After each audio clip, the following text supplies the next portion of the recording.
Les podcasts du Figaro.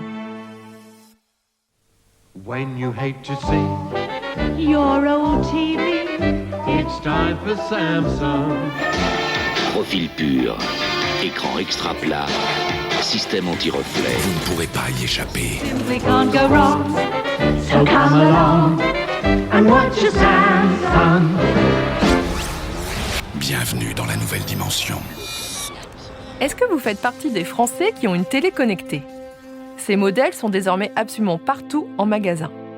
Ces téléviseurs connectés à Internet s'allument sur un écran d'accueil d'où on peut bien sûr lancer des chaînes classiques de télévision, mais aussi lancer des applications vidéo comme Netflix ou France TV, des services musicaux comme Spotify ou parfois même des jeux vidéo. Finalement, la télé connectée, c'est un peu comme un smartphone, mais en plus grand. On peut même lui parler pour lui demander de lancer Figaro TV. Et si je vous disais qu'un géant américain de la tech est en train de dominer le secteur des télévisions connectées, et ça sans en fabriquer ni en vendre une seule à son nom ? Ce géant, c'est Google. Et comme Google est devenu incontournable dans l'univers des smartphones, il est en train de le devenir dans celui des Smart TV, et ça, sans qu'on s'en rende compte. Mais comment fait-il ? Allez, venez, je vous explique tout en 5 minutes et croyez-moi, vous allez regarder votre télé d'une autre façon.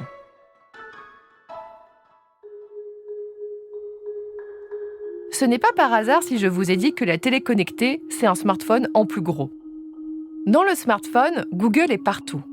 Il y a ses applications et services qui sont devenus incontournables, comme le moteur de recherche Google, Google Maps, Gmail ou Google Docs.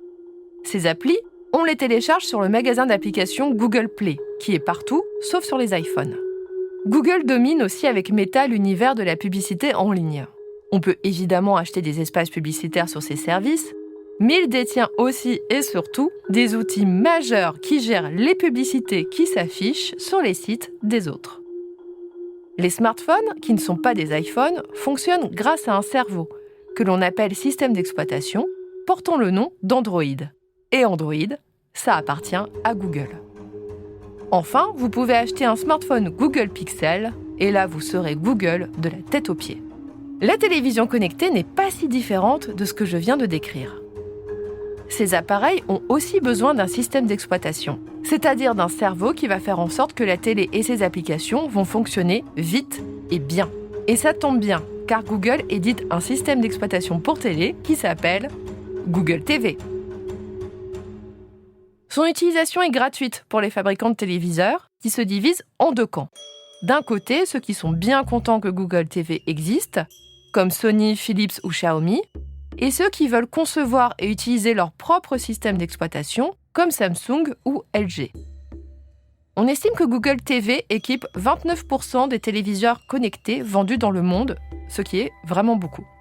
Pour le téléspectateur dans son salon, Google TV prend la forme d'un écran d'accueil, appelé interface, où sans surprise, les applications de Google sont fortement mises en avant. On en a déjà parlé dans Question Tech, mais ça explique pourquoi YouTube a désormais une énorme force de frappe. Aux États-Unis, YouTube est le premier service que les Américains regardent sur leur télévision. Et il fait mieux en termes d'audience que l'ensemble des chaînes télé du pays. C'est absolument colossal. Et ça fait peur aux acteurs de la télévision traditionnelle qui craignent d'être totalement invisibilisés sur les interfaces.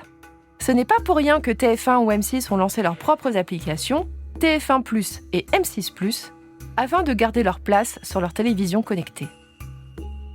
Enfin, on trouve aussi Google derrière les publicités qui s'affichent sur nos téléviseurs. Je ne parle évidemment pas des longues plages de publicités sur les chaînes de télé, ça c'est TF1, M6 ou France TV qui les gèrent. Je parle des bannières pubs sur les écrans d'accueil ou, évidemment, les pubs YouTube. Ça reste encore discret chez nous. Mais dans d'autres pays comme la Turquie, la présence de publicités ciblées sur l'écran est beaucoup plus agressive. J'ai vu un exemple récemment où soudain, le programme que vous êtes en train de regarder devient tout petit à l'écran et se retrouve entouré d'une énorme publicité vidéo.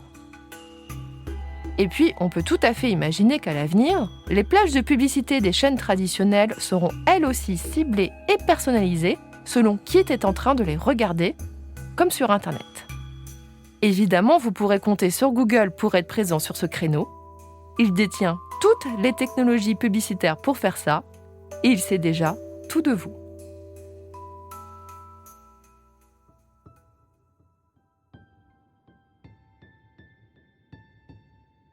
Merci d'avoir écouté Question Tech. Je suis Chloé Voitier, journaliste au Figaro Économie. Si cet épisode vous a plu, n'hésitez pas à le partager autour de vous et abonnez-vous au podcast Question Tech pour ne pas rater nos prochaines publications. Vous pouvez retrouver Question Tech sur le site du Figaro, sur Figaro Radio, mais aussi sur Spotify, Deezer, Apple Podcasts ou YouTube. Et n'oubliez pas, dans la tech, il n'y a pas de questions bêtes. À bientôt.